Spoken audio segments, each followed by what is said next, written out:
सभी को जय जिनेन्द्र। नमो हरिहंताणं, नमो सिद्धाणं, नमो आयर्याणं, नमो वज्रायाणं, नमो लोहे सवसाहुरम्।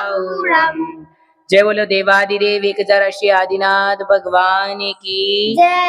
संत शिरोमणि आचार्य विद्यासागर जी महाराज की जय। परम पूज्य निर्यापक मुनि पुंगव सुधा सागर जी महाराज की जय। हम प्रतिदिन पाठशाला में बहुत सारे विषयों के बारे में पढ़ रहे हैं।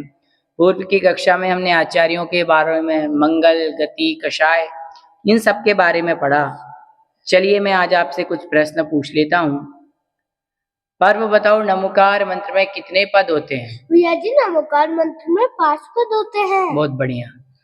अब बताओ प्रियल आप कि कषायें कितनी होती हैं? भैया जी कषाय 4 होती कौन है। कौन सी? क्रोध, मान, माया, लोभ। मंगल कितने होते हैं? भैया जी मंगल 4 होते हैं। बहुत बढ़िया। आप लोग रोज पाठशाला भी आ रहे हैं और बहुत अच्छी तरीके से याद भी कर रहे हैं, इसलिए आज आपको हम यहाँ से गिफ्ट देंगे। ये पर्व आपके लिए है, इस पे जय जिनेन्द्र लिखा हुआ है और ये प्रियल आपके लिए। अब आपको रोज पाठशाला आना है, ठीक है? धन्यवाद भैया जी। चलें, आज हम लोग कुछ पढ़ेंगे। आप लोग कुछ विशेष जानना चाहते हैं क्या? बताओ। हाँ भैया जी। क्या? भैया जी आज हमें आप विद्यासागर जी के बारे में बताइए ना। हाँ भैया जी, हमें विद्यासागर जी के बारे में बताइए ना। विद्यासागर जी महाराज के बारे में जानना है आज। हाँ चलिए आज मैं आपको विद्यासागर जी महाराज के बारे में बताऊंगा। आचार्यों की चर्चा हमारी चल रही थी और हमने पहले आचार्य कुंद स्वामी महाराज, आचार्य शांति सागर जी, आचार्य उमा स्वामी जी, आचार्य शमंत्र भद्र जी, सभी के बारे में जाना। ऐसे ही इस सदी के सबसे बड़े आचार्य हुए हैं आचार्य विद्यासागर जी। आचार्य विद्यासागर जी महाराज का जन्म 1946 में कर्नाटक प्रदेश के सदलगा गांव में हुआ था। कौन से गांव में हुआ था? सदलगा गांव। उनकी मदर का नाम था श्रीमंती। क्या नाम था? श्रीमंती। और उनके पिता का नाम था मल्लप्पा। मल्लप्पा। और आचार्य श्री के सहित 4 भाई लोग थे। कितने भाई थे वो? 4। और 2 बहनें थी, शांता, सुवर्णा। ठीक है। आचार्य विद्यासागर जी महाराज का जन्म होने के 1 ईयर्स बाद हमारा देश अंग्रेजों से आजाद हो गया और हमारा देश 1947 में आजाद हो गया। तो आचार्य विद्यासागर जी महाराज बचपन से ही बहुत ज्ञानी थे। उनको धर्म का बहुत ज्यादा नॉलेज था और बहुत अच्छे से वो धर्म पढ़ते थे, अपने माता पिता का कहना मानते थे। जैसे आप लोग रोज पाठशाला आते हो, ऐसे वो भी रोज पाठशाला पढ़ने जाते थे। और आचार्य विद्यासागर जी महाराज के बचपन का नाम था विद्याधर। क्या नाम था? विद्याधर। और उनको लोग पीलू भी कहते थे, गिन्नी भी कहते थे। और उनका जो सबसे फेवरेट फ्रेंड था उसका नाम था मारुति। हाँ, प्रिय मित्र का नाम क्या था? मारुति के साथ वो मालूम खेलते थे, गिल्ली डंडा खेलते थे, चेस खेलते थे। हाँ, और मालूम हर खेल में फर्स्ट थे। अपनी क्लास में भी वो हमेशा फर्स्ट आते थे। उनके टीचर्स सब लोग उनके क्या करते थे? बहुत ज्यादा तारीफ करते थे। खेल में भी वो हमेशा क्या करते थे? फर्स्ट आते थे। और वो प्रतिदिन मंदिर जाते थे, भगवान के कलश करते थे, अपने माता पिता की सेवा करते थे। तो आचार्य विद्यासागर जी महाराज जैसे ही बड़े होने लगे तो उन्होंने अपने मित्र को कहा, मारुति को, कि मारुति अब हमारा मन नहीं लगता संसार में, हमें तो कहाँ जाना है? मुनि बनना है, मोक्ष मार्ग पर जाना है। तो फिर वो अपने माता पिता को बताए बिना आचार्य ज्ञान सागर जी महाराज, आचार्य देशभूषण जी महाराज उस समय राजस्थान में विराजमान थे। देशभूषण जी महाराज चूलगिरी है ना जयपुर के पास, वहां पर थे। तो वहां पर वो 3 दिन की यात्रा करके आए। ट्रेन में वो खड़े खड़े आए, मालूम 3 दिन तक न उन्होंने कुछ खाया न कुछ पिया, उपवास करके आए वो। फिर वो आचार्य देशभूषण जी महाराज के पास आए, उनकी सेवा की, उनकी वैयावृत्ति की और उनसे उन्होंने ब्रह्मचर्य व्रत लिया। कौन सा व्रत लिया? ब्रह्मचर्य व्रत। फिर उसके बाद वो आचार्य ज्ञान सागर जी महाराज उस समय अजमेर किशनगढ़ में विराजमान थे। किशनगढ़ में आचार्य ज्ञान सागर जी महाराज के पास गए। उन्होंने कहा कि महाराज मैं आपसे ज्ञान प्राप्त करने आया हूँ। तो उन्होंने कहा ज्ञान सागर जी महाराज ने, तुम्हारा नाम क्या है? तो उन्होंने कहा विद्याधर। तो ज्ञान सागर जी महाराज ने कहा तुम्हारा नाम तो विद्याधर है और तुम विद्या प्राप्त करके उड़ जाओगे। तो फिर उन्होंने कहा कि महाराज आजीवन में वाहन का त्याग करता हूँ, गाड़ी, साइकिल, 2 व्हीलर, 4 व्हीलर सब में बैठने का त्याग कर दिया। किसी भी गाड़ी में नहीं बैठते थे वो। पहले दर्शन में पहली बार में ज्ञान सागर जी महाराज ने उनको अपना शिष्य बना लिया और बहुत उनकी परीक्षा की। और रात को विद्याधर जी क्या करते थे? सुनो पर रात को अपने इन बालों को रस्सी से बांध लेते थे और पढ़ाई करते थे रात के 12, 1, 2 बजे तक। और उनसे पूछा कि विद्याधर जी आप बालों में रस्सी क्यों बांधते हैं? बोले कि ताकि मुझे नींद ना आए। उन्होंने कहा दिन में पढ़ लिया करो।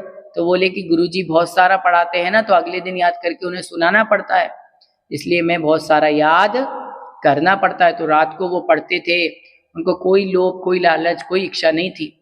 और फिर उनकी फाइनली 30 जून 1968 को उनकी दीक्षा अजमेर राजस्थान में हुई। कहाँ पर हुई? अजमेर राजस्थान। और उस समय दीक्षा में बहुत सारे हजारों लोग आए, हाथी के ऊपर उनकी सवारी निकली, सारे के सारे लोग देखने आए। फिर उनकी दीक्षा हुई तो फिर वो बने विद्यासागर जी महाराज। कौन से महाराज बने? विद्यासागर जी महाराज। फिर आचार्य ज्ञान सागर जी महाराज के वो साथ रहते थे, अपनी तपस्या करते थे, एक बार आहार करते थे, मुनि धर्म का क्या करते थे? पालन करते थे। उसके पश्चात आचार्य ज्ञान सागर जी महाराज ने सन 1972 में उनको नसीराबाद, जो किशनगढ़ के ही पास है, वहां पर उनको अपना आचार्य पद दे दिया। कहा कि विद्यासागर आज से तुम आचार्य विद्यासागर हुए और मैं मुनि बन रहा हूं, मेरी संलेखना कराओ। आप बताओ क्या कोई गुरु अपने स्थान पर अपने शिष्य को बिठा सकता है? नहीं। सोचो ज्ञान सागर जी महाराज ने अपने स्थान पर बिठाया और खुद कहाँ बैठ गए? नीचे बैठ गए। तो ऐसे आचार्य विद्यासागर जी महाराज की दीक्षा हुई। दीक्षा के बाद उन्होंने मध्य प्रदेश बुंदेलखंड की ओर गए, वहां पर बहुत सारे मुनिराज बनाए, उनको दीक्षा दी। दीक्षा दे करके उनको मुनि बनाया, माता जी को दीक्षा दी। और लगभग आज तक आचार्य विद्यासागर जी महाराज ने लगभग 400 दीक्षाएं दी। 400 दीक्षा, हाँ। और पूरे जीवन काल में वो 1,25,000 किलोमीटर से भी ज्यादा उन्होंने पैदल विहार कर लिया। चाहे गर्मी हो चाहे ठंडी हो, कभी किसी को बताते नहीं थे। कोई उनका प्रोग्राम पहले से फिक्स नहीं, इसलिए उन्हें सब लोग कहते थे अनियत विहारी। उन्होंने गौशालाएं खुलवाई ताकि जो गायें क्या होती थी कि भूखी रहती थी, गायें को लोग क्या करते थे? काटते थे, भूचड़ खाने में ले जाते थे। एक बार आपको बताया था ना भूचड़ खाने के बारे में। तो आचार्य विद्यासागर जी ने उनको गौशालाएं खुलवाई। फिर उन्होंने हथकरघा चलवाया। हथकरघा मतलब होता है ये जो हम वस्त्र पहने हुए हैं ना, वो हाथों से बनते हैं। मतलब हाथों से एक मशीन चला करके उससे ये वस्त्र बनते हैं। बड़ी बड़ी मशीनों से नहीं बनते, क्योंकि बड़ी बड़ी मशीनों में बहुत ज्यादा हिंसा होती है और हाथ से बने हुए वस्त्रों में उतनी हिंसा नहीं होती, वो शुद्ध होते हैं। तो हथकरघा के वस्त्र चलाया चशी ने। उन्होंने आप जैसी छोटी छोटी बेटियों के लिए प्रतिभा स्थली खुलवाई। हाँ, कि छोटी छोटी बेटियां प्रतिभा स्थली में पढ़ें और वहां जाकर के जैन धर्म की शिक्षा ग्रहण करें। आचार्य श्री ने छोटे छोटे बालकों को अभिषेक करने का नियम, पाठशाला पढ़ाने का, शबनिया अवक्ष का त्याग कराया। सब जगह जाकर के उन्होंने धर्म का प्रचार प्रसार किया। उन्होंने एक नारा दिया, इंडिया नहीं भारत बोलो, क्योंकि इंडिया शब्द का अर्थ होता है पिछड़ा हुआ देश। अपना भारत पीछे थोड़ी है, भारत तो सबसे आगे है। तो फिर हम इंडिया क्यों बोले? इसलिए हमें अपने देश को क्या बोलना चाहिए? भारत। और भारत की बनी हुई चीजें ही यूज करना चाहिए। विदेश से जो चीजें आती हैं, जब हमारे देश में बनती हैं चीजें, तो हम क्यों बाहर की यूज करें विदेशों की? विदेश हमसे ले, हम विदेश की चीजें यूज नहीं करें। इसलिए वो हमेशा कहते थे इंडिया नहीं भारत बोलो, भारत बोलो। समझ गए? आचार्य विद्यासागर जी महाराज के बहुत सारे त्याग थे। उन्होंने अपने जीवन में दीक्षा के बाद से नमक नहीं खाया। अब बताओ, बिना नमक के पर्व जी कैसे खाना खाएंगे हम? बिना नमक के खा सकते हैं क्या अपन? नहीं खा सकते। हर सब्जी में नमक डलता है। अपन मीठा खाते हैं, उन्होंने दीक्षा के काल तक मीठा भी नहीं खाया। अब सोचो, मीठा नहीं खाया, नमक नहीं खाया, ड्राई फ्रूट नहीं खाते थे, सब्जियां नहीं खाते थे, तेल नहीं खाते थे, दही नहीं लेते थे। अब सोचो, कितना सारा त्याग, केवल उबली हुई सब्जियां लेते थे। उनका आहार देखेंगे अपन तो उबला हुआ दलिया, उबला हुआ चावल, उबली हुई सब्जियां। अब सब्जियों में क्या लेंगे, गट्टे आदि की सब्जी, क्योंकि हरी सब्जी तो लेना नहीं है। आजीवन उनका थूकने का त्याग था, कभी वो थूकते भी नहीं थे, हमेशा नीचे देख करके चलते थे और सब्जी वो की क्या करते थे, रक्षा करते थे। ऐसे आचार्य विद्यासागर जी महाराज थे। और 2024 18 फरवरी को डोंगरगढ़ छत्तीसगढ़ में उनकी समाधि हो गई, संलिखना हो गई और वो इस देह को त्याग करके चले गए। 3 उपवास पूर्वक उन्होंने संलेखना की। तो ऐसे आचार्य विद्यासागर जी महाराज थे जिन्होंने अपने जीवन में बहुत तपस्या की। उनके बारे में जितना बताया जाए उतना कम है। इतनी सारी बातें हैं, उनको मानने वाले आज लोग हजारों हैं। एक बार आचार्य विद्यासागर जी महाराज रास्ते से जा रहे थे, सुन रहे हो ना पर्व, तो एक पत्थर के ऊपर वो बैठ गए, चाय वाले की दुकान में। हाँ, अब पत्थर के ऊपर बैठे तो लोग आए उनके पास और कहा कि भैया ये पत्थर दे दो, हम 5 लाख 10 लाख देंगे। लेकिन वो चाय वाला बोला, भैया ये पत्थर तो मैं नहीं दूंगा, अब तो ये मेरे लिए भगवान हो गया, क्योंकि मेरे भगवान इस पर बैठ गए। मतलब आचार्य श्री जिस जगह बैठ जाए उसको लोग क्या मान लेते हैं, वो तीर्थ बन जाता है वो स्थान। तो ऐसे आचार्य विद्यासागर जी महाराज थे।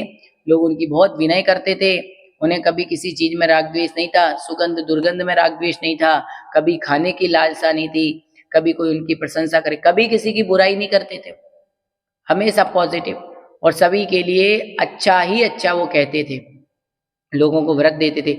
आज हजार से ऊपर उनकी ब्रह्मचारिणी व्रती प्रतिमाधारी हैं। कितनी सारी ब्रह्मचारिणियां थी जो उनसे दीक्षा लेना चाहती थी, पर उनका पुण्य नहीं था तो नहीं हो पाए। आज कुंडलपुर के बड़े बाबा को दुनिया जानती है, उसके लिए भी किसने बताया, आचार्य विद्यासागर जी महाराज ने। इसलिए हमारे लिए प्रतिदिन उनका मन में स्मरण करना चाहिए कि आज यदि विद्यासागर जी महाराज नहीं होते तो हमें धर्म का पथ कौन बता रहा हो। इसलिए पता चल गया विद्यासागर जी महाराज के बारे में कि उनकी बहुत सारी चीजों का त्याग था, वो बहुत सारी तपस्या करते थे। तो इस प्रकार से हमने आचार्य भगवंतों की 5 आचार्यों के बारे में जाना। आचार्य कुंद महाराज, आचार्य उमा स्वामी जी, आचार्य समंत्रभद्र, आचार्य शांति सागर और आचार्य विद्यासागर जी महाराज। तो ये हमारी आचार्य भगवंतों की 5 वीडियो की यह सीरीज यहीं समाप्त होती है। अब हम 5 आचार्यों के बारे में ही हमने जाना। अगली वीडियो में हम जानेंगे पर्व क्या कहलाते हैं। पर्व, आप पर्व नहीं, इनका नाम पर्व है तो ये सोच रहे कि मेरे बारे में जानेंगे। पर्व मतलब होता है जैन फेस्टिवल, तो जैन फेस्टिवल होता है उसको क्या कहते हैं, पर्व। इसलिए हम जैन पर्व के बारे में जानेंगे, वो कौन कौन से होते हैं। आज की क्लास में हम इतना ही पढ़ेंगे। सभी को जय जय।